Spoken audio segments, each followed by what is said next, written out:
There is significant potential for accidents in connection with anchor handling operations. This film has been created to provide a basis for discussions and reflections relating to the planning and execution of anchor handling operations. During anchor handling operations, we must respond to strong, constantly changing forces under demanding conditions. Most people are aware of this, but accidents and near misses still occur all too often. The film clip of the near miss you have just seen is only one of over 150 examples involving anchor handling from the past 10 years. In several of these incidents, the potential for injuries is great, and the consequences for the individuals involved can be fatal.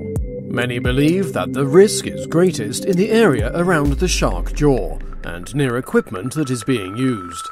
But is this correct? Can you think of any situations where the danger zone is larger?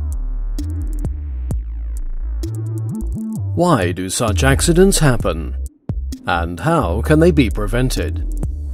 Personnel from the rig, operating company and other relevant parties must plan every anchor handling operation together. This meeting is often called a foundation meeting. Another meeting is held prior to mobilization of the vessels. Details regarding the division of responsibility and what shall be prepared at each of the meetings are clearly described in the regulations. Just as preparations for the operation must be carried out onshore, it is equally important that planning is undertaken on board so that everyone takes ownership of the operation and obtains a common understanding of the risks involved. However, a lack of interdisciplinary competence and good communication is a common cause of accidents in connection with anchor handling. Standing in the wrong place during anchor handling operations can be extremely dangerous and, in the worst case, result in fatal accidents. This may be due to the involved individuals receiving insufficient training and not fully understanding the risks involved. A good understanding of risk also involves keeping away from areas where hazardous forces could be present. Do not walk inside coiled wire. A review of incident reports shows that the incorrect use of equipment is a significant cause of injuries on board. Now that we have looked at some common causes of accidents, what measures can be implemented? At present, it seems there are varying procedures for anchor handling operations. Good planning, vigilance and competence among the persons involved in these operations are therefore particularly important. Let's take a look at some best practice points based on the industry's shared experience. Correct competence depends on good training. It's important to create a common understanding of work procedures and establish a good safety culture. Thorough planning of all operations is also important.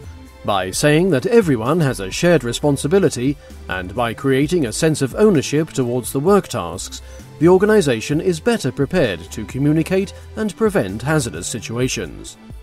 This includes mobilization and all sequences in the operation. Good training and planning also ensure a good understanding of operational risk. This includes all aspects, from respect for the significant forces that are at work to the safe positioning of everyone on board.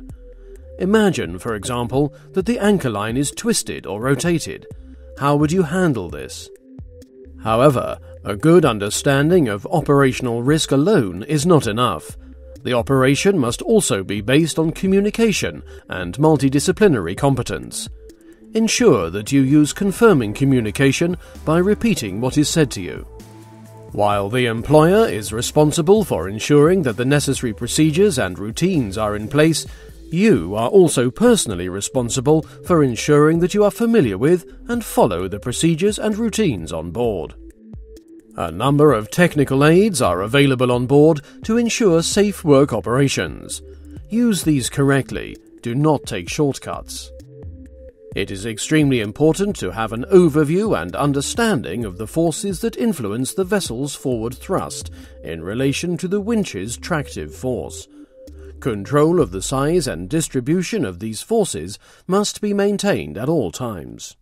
By following these principles, you will hopefully avoid many of the accidents associated with anchor handling operations.